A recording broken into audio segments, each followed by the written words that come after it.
السلام علیکم ورحمۃ اللہ وبرکاتہ. الحمد للہ کفا وسلام علی عباده الذین اصطفى. اما بعد فقد قال اللہ تبارک وتعالی فی کلامہ المجید والفرقان الحمید. اعوذ باللہ من الشیطان الرجیم. بسم اللہ الرحمن الرحیم.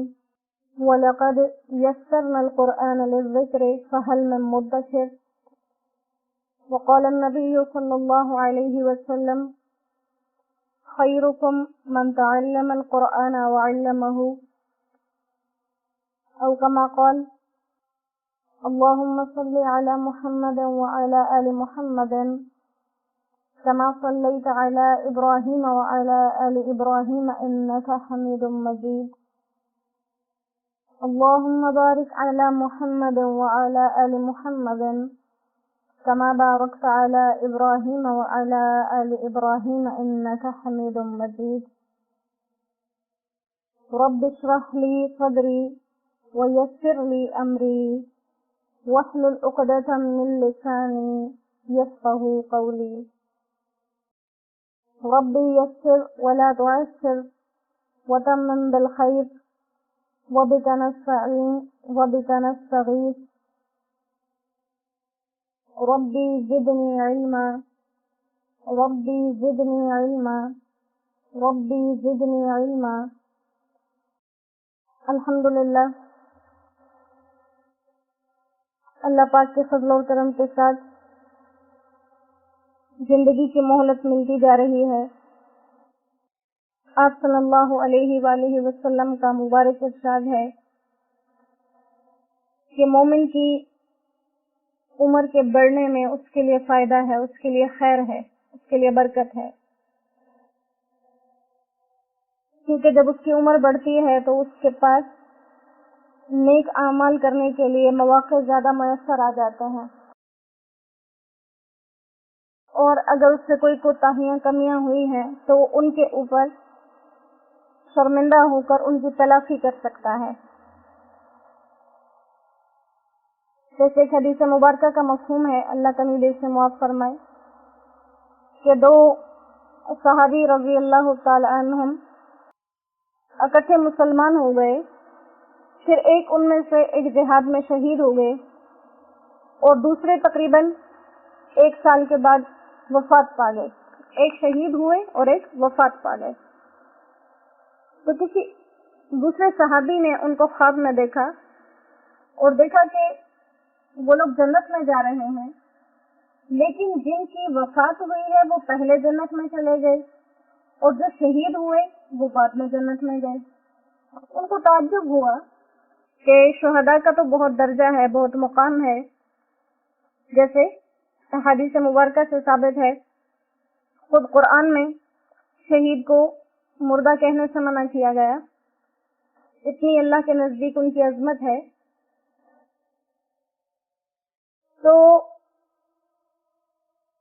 انہوں نے کہا کہ شہداء کا تو درجہ بہت ہے، ایسا کیسے ہو سکتا ہے؟ بہرحال آپ صلی اللہ علیہ وآلہ وسلم کی خدمت میں تشریف لائے اور اپنا خواب ذکر کیا اور کہا کہ مجھے اس بات پر تعجب ہوا کہ جو شہید ہے اس کو تو پہلے جنت میں جانا چاہیے تھا، لیکن ایسا نہیں ہوا.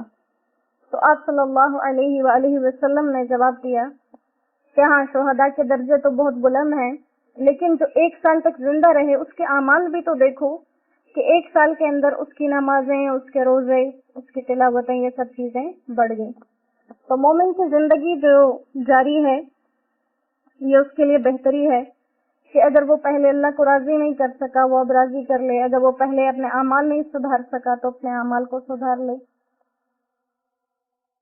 تو اللہ سبحانہ و تعالی ہمیں مہلتوں سے فائدہ اٹھانے والا بنائے. یہ مہلتیں کب، کہاں، کیسے، کس دن ختم ہو جائیں گی، تو اللہ سبحانہ و تعالی انہیں ہمارے لیے فائدے والا بنا دے اور ہمیں اپنے وقت کو قیمتی کرنے والا بنائے. اور اس کے ساتھ ساتھ ہمیں اللہ خالص کام کرنے والا بنائے.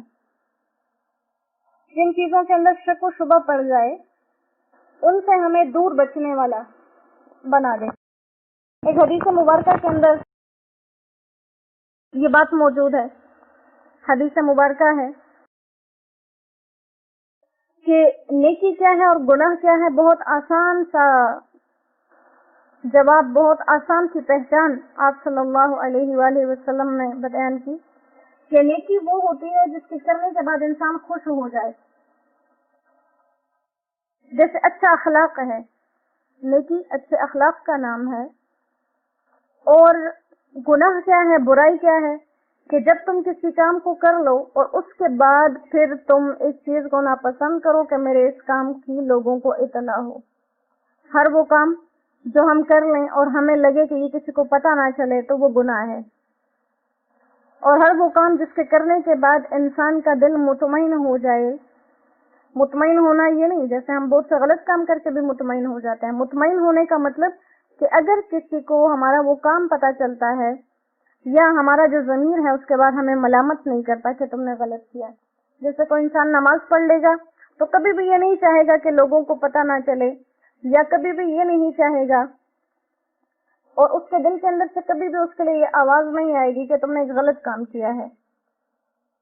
لہذا یہ نیکی اور یہ گناہ ہے. تو اللہ نے مشتبہ چیزوں سے ہمیں بچنے کی توفیق عطا فرمائے. اور یہ اللہ سبحانہ و تعالیٰ نے جن چیزوں کو مشتبہ بتایا ہے، جن کے پاس جانا، جن کو کرنا جائز نہیں ہے، تو اس کی حدیث مبارکہ کے اندر ایسے مثال بیان کی گئی ہے کہ اگر کوئی انسان اپنے جانور کو لے کر کسی دوسرے کی چراگاہ میں چلا جائے اور وہ کہے کہ میں اس جانور کو چراگاہ کے اندر سے تو چرنے کے لیے نہیں لے کر جا رہا، لیکن جس چراگاہ سے ملی ہوئی باہر کی طرف گھاس ہے، چارہ ہے، یہ صرف وہ کھائے گا. تو اب اصولی بات ہے، جو چراگاہ کے ارد گرد چر رہا ہے کب اس کا منہ چراگاہ کے اندر داخل ہو جائے یہ معلوم نہیں.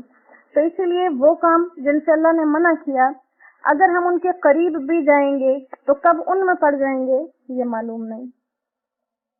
تو اللہ نے مشتبہات سے بچنے والا بنایا، اور یہ جو ہمیں قیمتی زندگی دی ہے اللہ اس سے ہمیں فائدہ اٹھانے کی توفیق عطا فرما دے.